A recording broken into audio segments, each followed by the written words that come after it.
Hey guys, welcome back to my channel. শুরু করছি আজকের নতুন ব্লগ। আগের ব্লগগুলোতে তোমরা দেখেছো আমরা কিন্তু পুরুলিয়াতে এসে পৌঁছেছি, আর রিসর্টে আসার পথে কিন্তু নানা রকম ড্যাম এবং ভিউ পয়েন্ট দেখতে দেখতে কিন্তু আমরা রিসর্টে এসে পৌঁছেছি। আর আজকে আমাদের রিসর্টের নাম হলো হিল কুইন ইকো রিসর্ট। এটা কিন্তু অযোধ্যা পাহাড়ের একদম ওপরে। আর দেখো চারিদিক সবুজে ঘেরা, অপূর্ব সুন্দর ছিল আমাদের এই রিসর্টটি।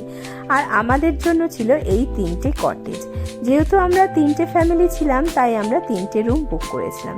আর রুমগুলোর ছিল সুন্দর নাম। এই দেখো, এই রুমটার নাম কিন্তু ধামসা, আর এই তার পাশের রুমটার নাম হলো মাদল, আর তার পাশেরটা হলো নাগরা। পুরুলিয়ার পরিবেশের সঙ্গে ম্যাচ করে কিন্তু এই নামগুলো দেওয়া হয়েছিল। আর রুমগুলোও ছিল বেশ সুন্দর। 1700 টাকা করে পার হেড হিসাবে ভাড়া, এবং তার সাথে 4 বেলার খাওয়ার। দারুণ ছিল খাবার দাবার, আর সমস্ত কিছু অ্যারেঞ্জমেন্ট কিন্তু খুব ভালো ছিল, আর রুমগুলোও ছিল যথেষ্ট ভালো।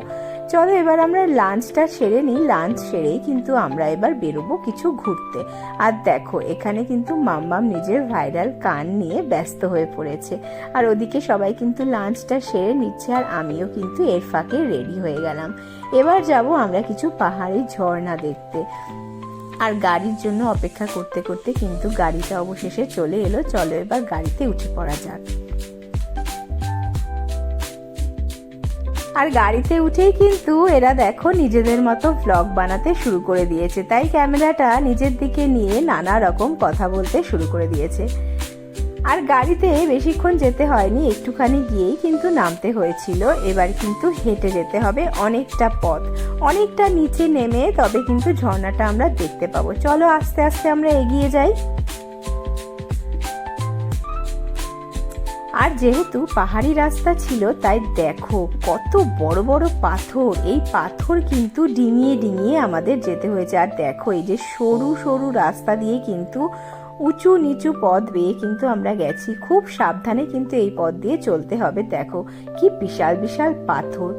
এই পাথরের রাস্তা পেরিয়ে কিন্তু অবশেষে আমরা পৌঁছে গেছি এই ছোট্ট পাহাড়ি ঝর্ণার সামনে। এই দেখো, তোমাদের এবার দেখাচ্ছি ঝর্ণাটা। ওই যে দেখো, দূরে দেখা যাচ্ছে ছোট্ট ঝর্ণাটা। আর এখানে কিন্তু সবাই স্নানও করছে, এই এলাকার লোকজন। আর আমরা এরই ফাঁকে দাঁড়িয়ে কিছু ছবি টবি তুলে নিলাম। তারপর আমরা আস্তে আস্তে এগিয়ে যাব। আর দেখো, ফেরার পথে এখানে শুরু হয়েছে কে কত জোরে লাফ দিতে পারে তার প্রতিযোগিতা। আর এই প্রতিযোগিতায় কিন্তু আমার দাদাই জিতেছে। চলো সবাই সুস্থ থেকো, ভালো থেকো, আমার ব্লগগুলো দেখতে থেকো, আমার চ্যানেলটাকে সাবস্ক্রাইব করো।